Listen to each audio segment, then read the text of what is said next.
that's something like that motherfuckers kind of are hurt by. The fact that I am okay with them not talking to me anymore. There's only a select few But they people. need you to know how upset they are. I, well, I feel like that doesn't help because you're only gonna make yourself more mad when you see how many fucks I don't give.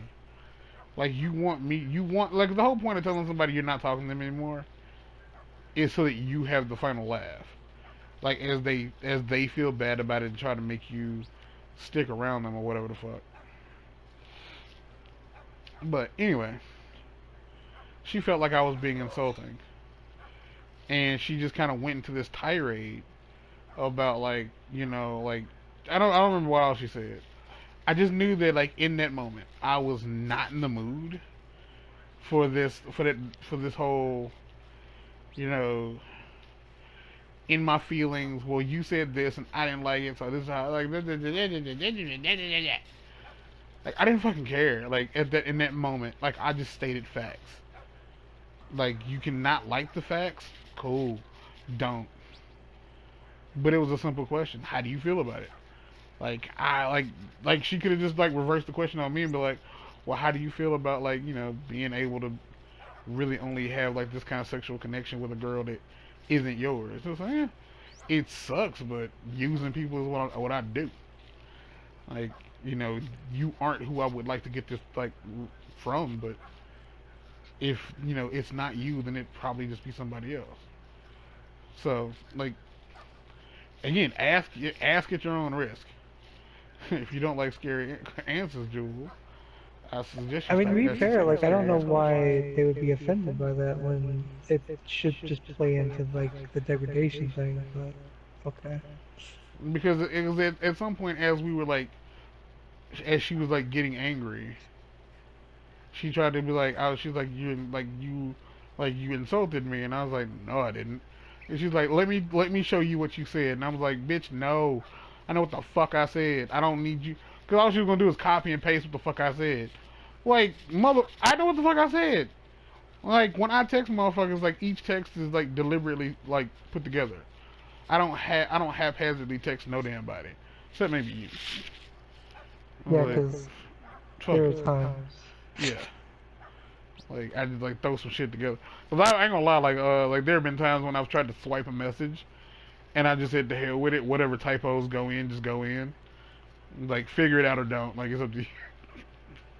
And it was just in that moment I was just like, no to all of this. Like if you want to be offended by like the reality, change the reality. Stop fucking talking to me.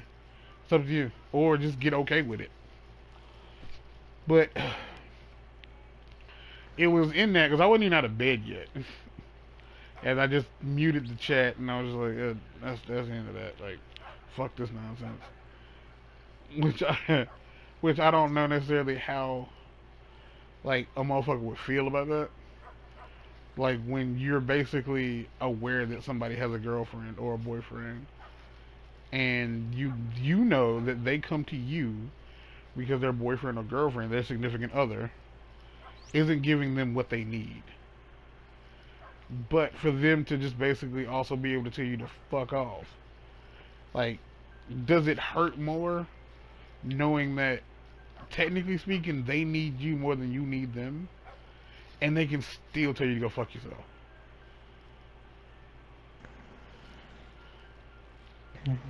So as that's happening, I get a call. Like I get two back-to-back calls from my X Factor, formerly known as the ex-wife. She is now being called the X Factor because I like it. It's a song by Lauryn Hill. Look it up. Um, so she calls me twice, and both times the call disconnects. I answer the phone. I answer the call, and I put her on speaker, and I tell her to hold on because I'm still asleep. And I'm grabbing my earbuds, and as I'm getting my ear before I get them plugged in, the call disconnects. So I'm thinking, okay, she's calling by accident. But I already got the earbuds in my hand, so I plug them into the phone anyway, and I just like lay there. And then she calls back, within 2 minutes. Calls back. I answer the phone. Like I'm hearing noise from her end that sounds like she's trying to talk, but she's too like her Bluetooth headset is too far from her phone, and it's doing this weird like Megatron like Autobots noise. That's the only way I can Okay. describe it. It's I, not. I, I It's was more confused by the Megatron part, but that's okay. don't worry about it. The It's Megatron Autobot noise. Transformers is what I was getting at I because know. it auto tuning for whatever a reason because it's not. It didn't sound like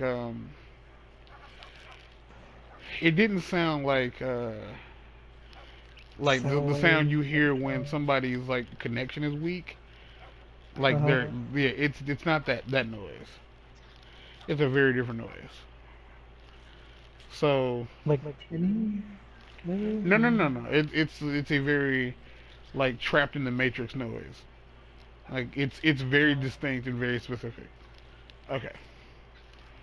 So she calls me again and I'm hearing the noise and I'm just like waiting and nothing happens and it disconnects. So Oh, I you're think like waiting. later that morning she texts me and like I think it's important to like note that at this point her talking to me is a little strange I think for her because when we last spoke like we had spoken like I think like the night before.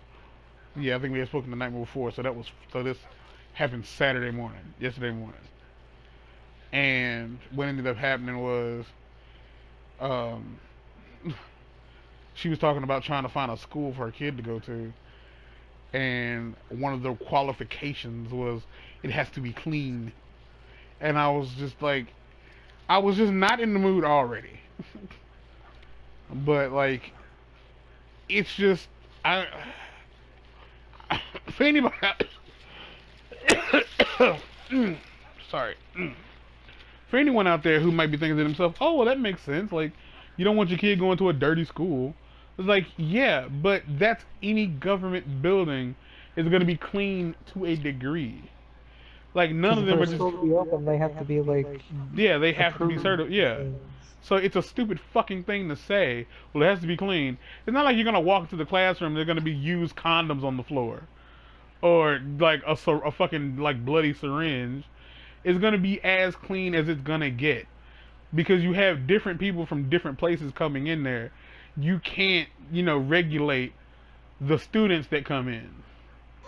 They're either gonna come in and be you know they're either gonna come from a dirty house or they're gonna come from a clean house. Even if you were in a private school, like people get sick and people are gross. You know what I mean? Like there could be kids in there who eat their boogers, or like people, like kids in there who dig in their ass and then touch stuff. Like you don't have a way to stop that. And like that was the last time we spoke, and I said something like about how, like just the fact that she's like got this like she developed this germophobic like tendency, like it's going to like affect other people's like the multiple aspects of her life that don't necessarily involve her. Like it's like if it's like if your dad got into a car wreck or like somebody got into a car wreck, and so now they only ride bikes everywhere. And every time you talk about taking a car ride somewhere, they get really like antsy about it and like start like freaking out a little bit. And it's like, look, hey, like don't let your hangups be my hangups. You know what I mean? And Hmm. I think she got annoyed by it because like she cannot she can't like step outside of herself and be like, although this bothers me, this should only bother me. Like I'm not the one who has to do this. Like it's natural. Like she can't. So the next time we talked, which was between these two times, like it was like Friday evening. Like she called me. I was on the phone. I called to let her know she could call me back, and then when she got on the phone, it's just weird. Like there was just a weird vibe in the air because it felt like I don't know. She thought I was annoyed, or she was just kind of like the best way I can describe it is humbled. Like she came very mousy, and I don't know. Like, and I don't know if that's what it is. I'm sure she would say no, that's not what it was. That's just how it came off. Like I don't give a fuck. Like what the response is like, well, it's not that, it was something else. It's like, all right, sure. So that Saturday morning, like when she was telling me, like, oh, I was at this thing and I just wanted somebody to keep me company, and was like, and you didn't pick up. I was like, no, I did pick up. She's like, well, it said you hung up. And I was like, no, I didn't. Like, I didn't hang up. Like, I answered both times. It said you only answered once. I was like, okay, but I answered both times. And she took that to mean like, well, of course it's my fault. It's always my fault. And it was just in that moment I was like, nope. And I mean fucking no. Not today. You take that shit and you keep it somewhere fucking else. Because under no circumstances am I in the mood for this woe is me. It's always like, it's woe is me, poor me bullshit. Take that shit somewhere the fuck else. Cause I ain't in the mood for it.